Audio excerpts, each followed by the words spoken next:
it is time for Asta to, display his show, display everything that he's got in front of everybody. He's got to have a big main character moment before this arc ends, and it's still kind of wondering what it is that, might be. But, there's a lot of stuff in this chapter. I think we're very quietly laid out, a lot of, like, small things that we're going to definitely probably get answers to in the next couple chapters, but also stuff that's probably laid out for the future, stuff that we'll see get revealed down the line.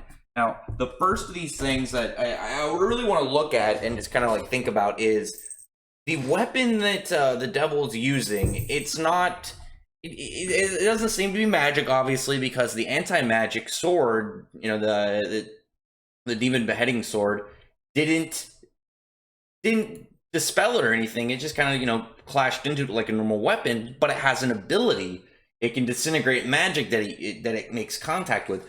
So I think that the idea of there being special metals or minerals somewhere either within either side of the world, the dimension where the demon comes from, and all of them kind of like dwell, and what could be within the normal world of Black Clover, something that they can use to make magical weapons, or maybe just even like an idea of the weapons itself. Like if it's a magical weapon, but it in itself isn't magic, it could still be used as both a physical item, but also the powers behind it, versus, again, something like Fonzo's Wind Sword, which can be used as a sword, but in reality, it's just magic, versus Yami's katana, where, he's got darkness on his sword, him and Asta clash, it's just going to be a normal katana at that point. It's going to have the darkness magic dispelled from it, but it's going to still function as a normal sword. And one of the things also about this thing is it doesn't look to be made of really metal. It looks flesh-like. It looks almost like it's alive. That might be something that we'll see down the line. Maybe it's something special that the demons have. They'll have some weird life weapon or some living material like this. I don't know. It's just something to really take note of. But, getting to the chapter itself, he made up the clash with Asta, the devil and Asta, butted swords. Well, trident and sword. And he just, talking about how the fact that, it can disintegrate anything it touches, but obviously it's not going to work on anti-magic. He tells us that using his ward soul magic to get back, uses the storm of swords, sends those at him. And also, is doing his thing, deflecting them all he can, but it's going to overwhelm him. Luckily, he's not alone, because, you have Patri, Lumiere, Licht, and all joining in, helping him. This is a group effort. They're all doing their part, and they get more foreshadowing for Yuno's relationship to Licht, because there's obviously important aspects to him that we'll find out down the line of his the reincarnation. Everyone suspects it to be his unborn child, when Teddy had died. I hope it's something along those lines, or descendant somehow. Because he talks about, like, when he's, he can kind of, get a grasp on Licht's magical aura, and it's very powerful, very, very intimidating, in a sense of its strength, but at the same time, it doesn't have an impressive level. I don't know why I said intimidating when he literally says it's not impressive. You know what I mean? It gives off a very powerful feeling, but it's like a very relaxing, and he says that he wants to be wrapped up in a nostalgic feeling, or he is being wrapped up in a nostalgic feeling. Again, I feel like that's going to be his, the soon after reveal that Licht is his father. But then with Sekri, I actually laughed, because I thought about this in the last chapter, and I don't remember if I mentioned it in the review, but I even if I did, I didn't mean it seriously. I was like, what if Sekri can literally reconnect his the arm to Lumiere, and then be like, I'm gonna seal it in place, haha. Just kind of like an idea of the broken extent of what her sealing magic can do, and that's exactly what apparently she can do, which is like OP as hell, and like a weird concept kind of style, which is, again, very strange, but very, very interesting. She's got some high-end support level skills that she's displaying here, and it just makes you wonder, like, this means now in the future, if anyone loses a limb, as long as that limb is recovered, she can fix it, which I think is really cool. Instead of just being like, having to go to the Witch Queen, who can, seemingly regrow a leg can just be like, yeah, just bring me the Secretary can just bring me the leg. I'll fix it for you. I'll just reattach it. I'll seal it in place, which is pretty cool on her part. Very capable. You have Asta and her just like having a very nice little interaction. He's like trying to figure out, like, there's something weird about you that makes me feel like I know you, but not too sure. Also, just a side note, I was wondering last week when Asta went at him, in his black form, his anti-magic form, if he was in his normal one or the advanced one that he got when him and Yuno teamed up to fight the demon. This is just his normal one, obviously. That was just like a limit break where we got to see a little bit further what he'll be at eventually, which, again, that's like the cool thing about limit breaks. It's that eventually you'll get to that point. This is a quick display. Even though that's not the fullness, that's not even that much further than that. It was just a small progression of his current one. Obviously, it's going to be way more when he eventually gets a full body version. But then we have Sekri like pulling on Asta's cheek and just like messing with him. And I'm wondering what it's going to be like after this arc when he finds out who Sekri is. Is she going to stand around and continue to be there, or if she's going to turn back into a bird? Very interesting. That's like a small thing on the back burner, like the back burner, where it's like it's not that important, but it's something to think about because it's just it was such a weird aspect of the series. You took the mascot character Asta's like pet familiar and turned it into like a girl to join the harem. But we'll see how that goes. And then while the devil is like talking to them, he's talking about like this world's magic and the magic of it. He's calling them like worms. And out of everyone there, I think everyone has a special grimoire except for Sekri. Yeah, Patri is a 4-leaf, Lumiere is a 4-leaf, and oh my god, I can't remember. Yeah, Licht has a 4-leaf, right? Yeah, and then Yuno has a 4-leaf, and Asta has the 5th leaf. But Sekri just has a normal grimoire, and he's like, the devil's trying to like talk down to her, and like trying to talk about her magic is like it's inferior. And you get a nice little flashback of Sekri and Lumiere talking about like that people's magic, they're all useful in their own way, and he hopes that the magic tools will enhance people's capabilities, and so that everyone will be able to do their own special ways of magic and kind of like really embrace their own possibilities of their powers and what they're able to do, and how that would make for a good country of just kind of like people seeing like what exactly their use is, kind of like seeing what their potential is, seeing what their capabilities are and what they could do,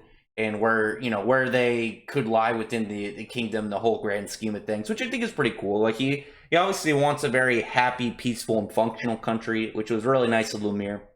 And obviously Sekri took thinking back to that part is like talking at the devil, and he's just like, you don't know shit, get the hell out of here, you suck. It's like, you don't know nothing about magic. You only care about taking stuff from people. You don't know what it's like to give and to be a better person.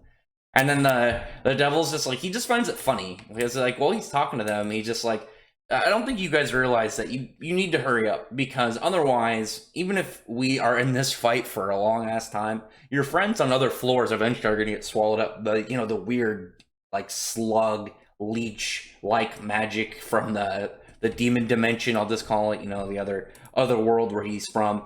And they're like, yeah, that's actually a good point. We should get serious. And this was actually really interesting because Licht has this presence with the elves where he's more of he seems more like a religious kind of character to them. He seems like they're Jesus.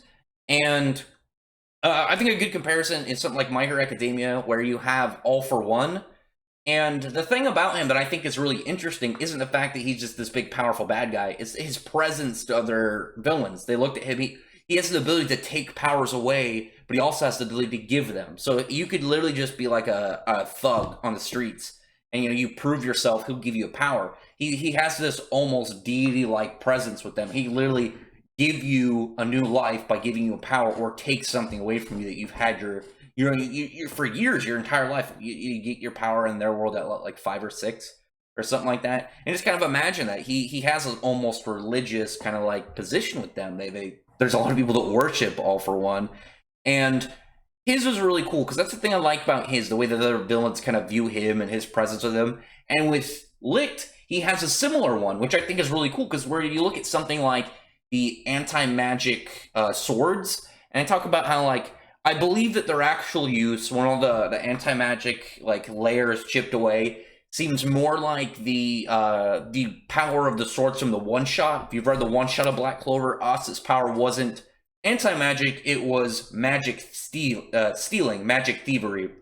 Essentially, somebody would shoot a spell, he could hit it with a sword and like equip it onto his sword. So, some dude throws a fireball, bam, hits it. Now he's got a fire sword, or anything around that. Just imagine, the idea. Kind of like Jack the Ripper, his cutting magic.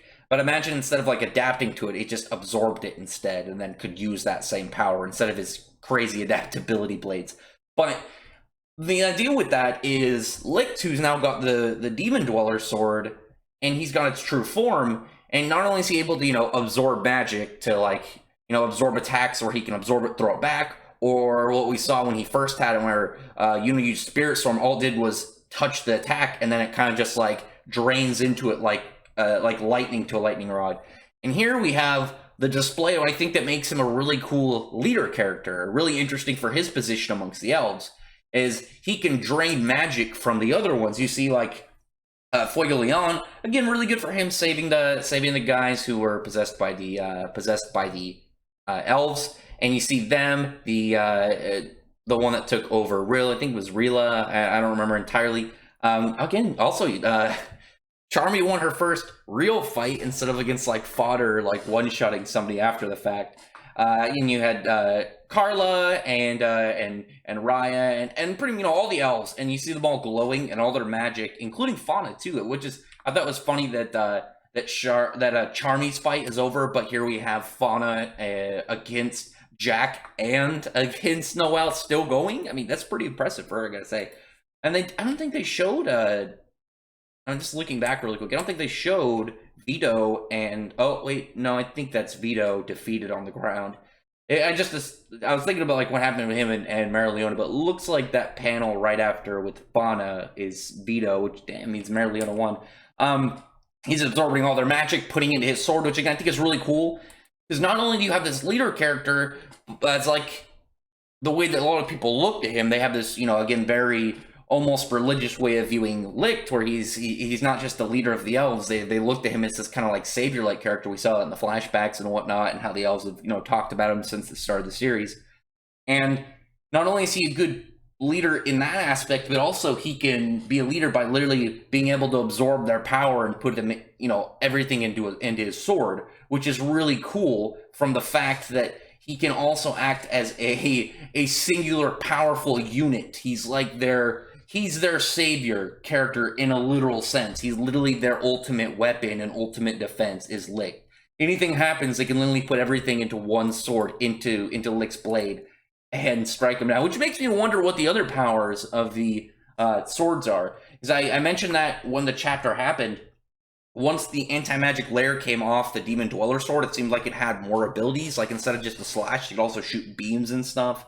And this seems to be what the full potential of it is, being able to absorb magic and bring it down on people. And I talked about, if you go watch my video that I did on Asta, once he masters the swords, I predict something like this. Like, because when you see the way that the swords are, there's anti-magic flowing within them, and there's obviously a means that it comes off. Like, Asta gets his black form by absorbing the anti-magic flowing through the sword. So imagine he absorbs enough of the anti-magic going through the sword so it's not going through the blade, maybe just the handle, the point of contact where his hand is, and he gets a more powerful anti-magic form, but that he gets the white blade version, the full version. He could use stuff like this, which would eventually make Asta the perfect character to when he finally achieves like Wizard King. This is like what he will have when he makes Wizard King. You just imagine this.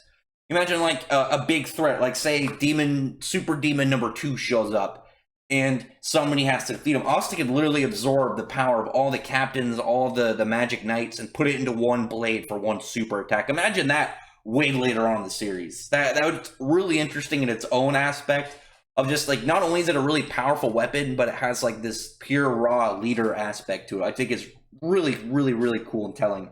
But you see Licht use his ultimate sword magic, Dormant Demon's Blade Supreme Eon, which is just this mega slash. And again, wonder what the other abilities are, because like you can kind of get them with the other ones. Like, this is an enhanced version of the Demon Dweller swords already, like absorbing magic. But like the Demon Destroyer sword, it's like a dispel one, and then the Demon Beheading sword is just like resistant, like in all ways, like all around like magic resistant. So I'm wondering what its true power would probably be like. But once the attack comes down, you see this big giant, you know, like I really wish this was outside terrain just to see the full extent of this. Because this feels like something that would be like on level with that big attack that Demon Licht was going to use to take out the country. That, you know, that Lumiere was like, oh shit, we need to do something about this, otherwise the country's completely fucked. And you see this entire area of the Shadow Palace pretty much just destroyed. And in there is the heart of the Devon, of I almost said the Devon, but the devil. And like it was creepy because you see this kind of like wrinkly, writhing black heart, or not black heart, kind of like black veined heart with like a, you know, his mouth on it. He just says heal, fixes himself right back up. Now this is important because I don't think the point of this was to defeat him. I don't think, because you see a part where Licht looks back at Asta afterwards. I don't think he was expecting this to defeat him. I think he just wanted to expose his weakness, because clearly now they know that he has a spot they need to go for, his heart.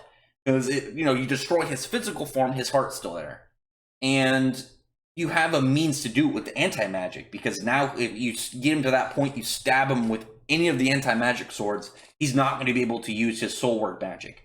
So that was, I think that was what Licht's entire plan was, just to create that opening. You know, you can always have whatever means to defeat somebody, but if they have a specific way to beat them, like a, you know, destroy their heart, clearly, like this guy can literally talk out of his heart, that's going to be the way to do it. Like, you can either seal this guy or destroy the heart, or somehow send him back over. That seems like the only ways to really do it. And I don't think the sealing would work now that he has a body and a grimoire. So definitely I think smart on Licht's plan. The fact that you see that panel where he looks back at Asta, he doesn't look worried at all, where everyone's just like, oh shit. No, he's still reforming. I think he expected that. I think he was fully aware. He just wanted to expose this. Meanwhile, again, this is where I thought was cool, because I had the theory that once the anti-magic kind of chipped off the swords, that there was a, you know, that's where the true power of the swords, because then I guess they're not anti-magic swords. I guess they're just like magic swords, I guess. But you know what I mean. The true power of them come off, because Asta's has like, they're kind of like nerfed, but good in a slightly different way. Like the fact that the demon beheading sword is straight up anti-magic repellent, so he can block attacks. He uses it basically as a shield, or like a bat, or slice attacks. You know, stuff we've seen from him. But he's talking about how, you know, that there's more powers within his swords that he hasn't achieved yet. He's only been able to use some of it so far. And the fact that his anti-magic wasn't too effective on the devil, but it still had something. And he wants to fight like these guys eventually. Clearly, these, you know, these are his idols. I imagine anybody who's been a Wizard King is one of Asta's idols. But this is the first one. You literally see the first ever Wizard King, or Magic Emperor, whichever you prefer, and his rival, like, on full display. And this is, you know, this is what him and Yuno are gonna have to strive for. And the thing I've loved about Asta is that last page. This is or I guess, yeah, the whole last page rather, really, is he's like, I don't have any magic, but because of that, I was able to have a power only I have. You know, the anti-magic, the thing that's gonna help him in this scenario. And this is where I'm worried, because Asta's clearly going to try and charge beyond what he's already doing with his anti-magic. He's going to try and go beyond what he has.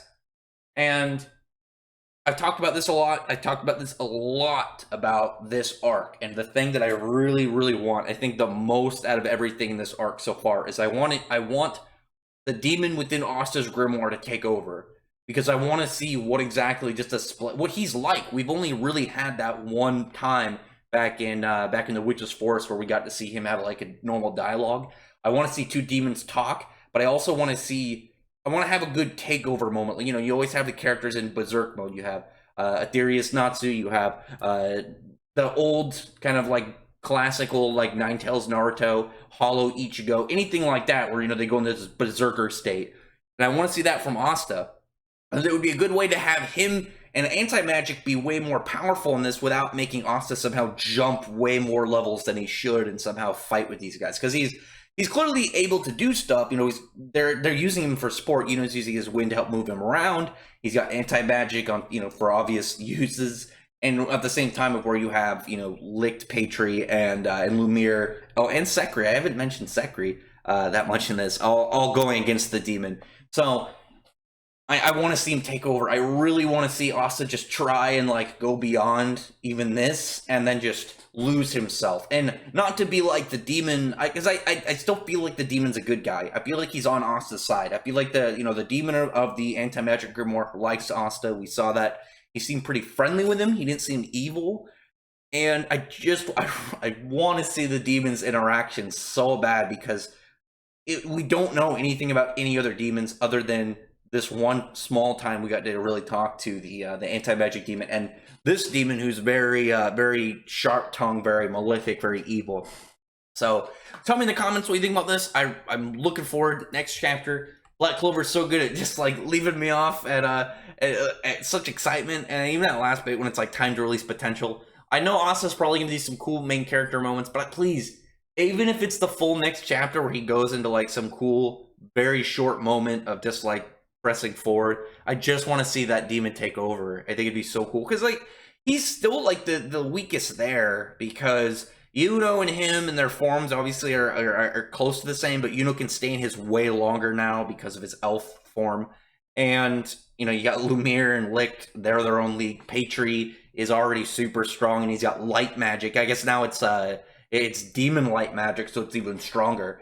And Asta still useful, but he definitely seems like the weakest there at the moment. And it would be so cool. Like, it would make sense if the demon was on level with Licht and Lumiere, but he obviously would be the one at that strength, not Asta. So it would be fine seeing his display and being the one to put down the demon. A demon versus demon and a way to art. Imagine that. Imagine how sick that would be. But anyway, drop a comment below what you thought about this chapter. Tell me about your opinion on it. If the demon takes over Asta's body soon, I want it so bad. I really want to see that. And just tell me what you're expecting in the next chapter. Other than that, thumbs up the video. I'd really appreciate it if you would prefer the like button and the subscribe button, and check out the videos around that. I appreciate everyone who's already subscribed, and I thank you all for listening. Bye.